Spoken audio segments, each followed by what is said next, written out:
Yeah, this is it. So revolving around unity, like I said, why we should unite.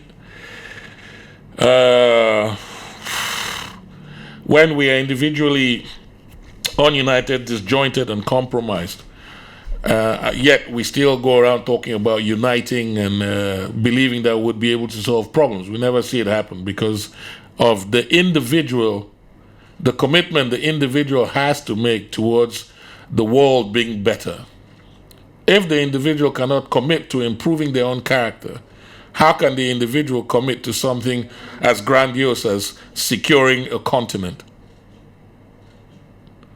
The first available sign of compromise, the person would turn their head.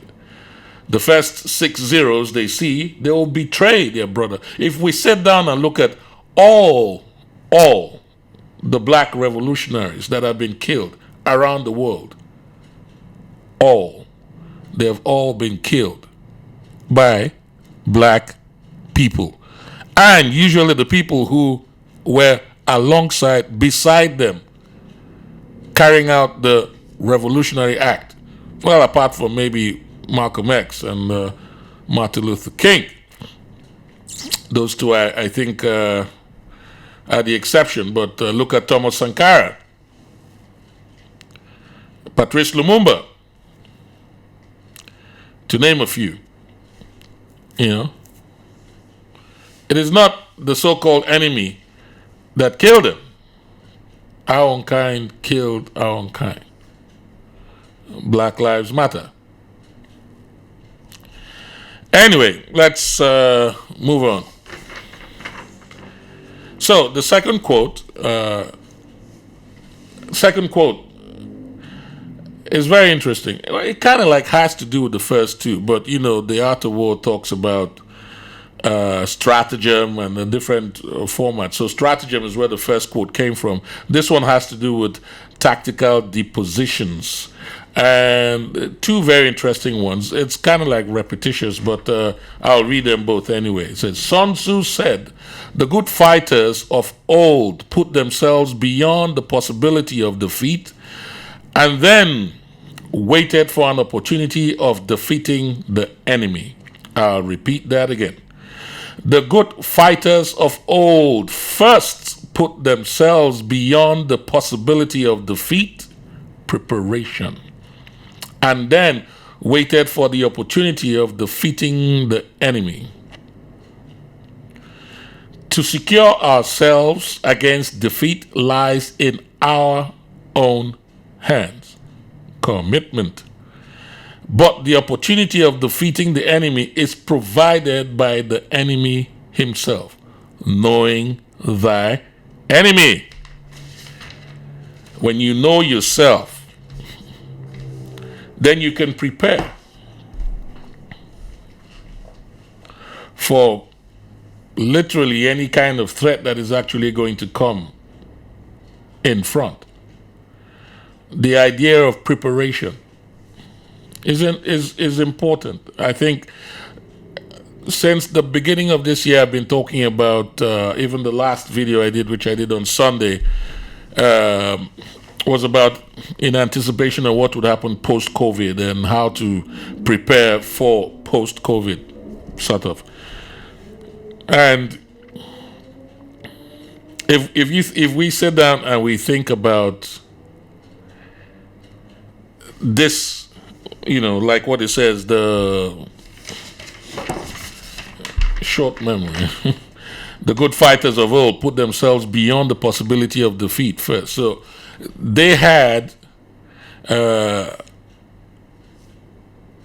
would have made sure that if there is going to be a war, they would ensure that the possibility of defeat was greatly diminished. So they would have a standing army, that sort of thing. They would make sure that the army, those who participate in the army are loyal. So they would check that. They would look for all the nooks and crannies, all the weaknesses in their defenses. They would make sure that the attack is up to speed, blah, blah, blah, blah. Using this military analogy type thing, yeah? So it's the same. It's like if I sit down and I knew there was going to be a disaster, say in 2 years, and I sit down and I ask myself, okay, what are the things that are essential for me to survive throughout these 2 years where there's going to be a disaster? What kind of disaster do we anticipate happening? What effect would it have? And would it stop me from being able to access particular goods or services that I may require for my survival? How do I compensate for that lack that is going to be? So it's a question of, I remember when I was talking about people going out and buying extra groceries just in case there's a food shortage, which I still anticipate it may not come, but it may come. Getting specific items to help you cope just in case we go through this food shortage situation that was actually publicized by United Nations. I didn't make this up. There are articles on the UN website. You can go and read them yourself.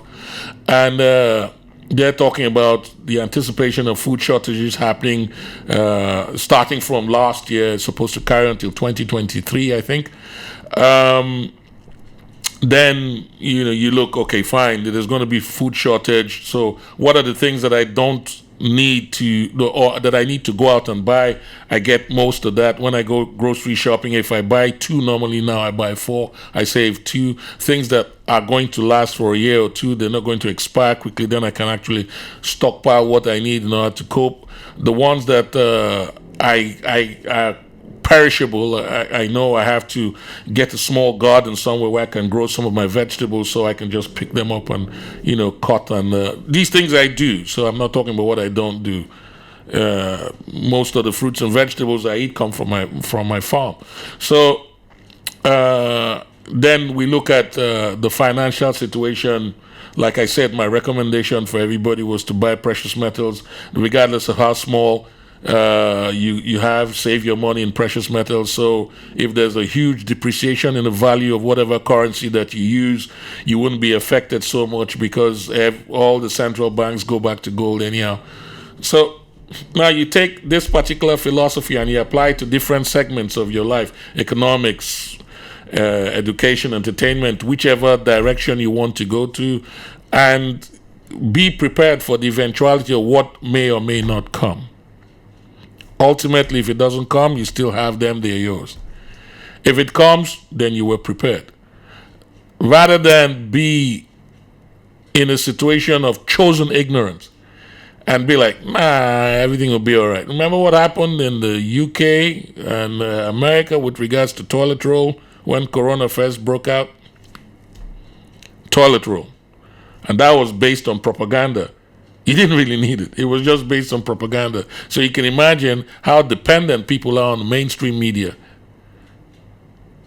and how easily convinced people are listening to these people who have repetitively and continuously lied to us about literally everything under the sun. Yet, we take what they say as gospel. Good luck.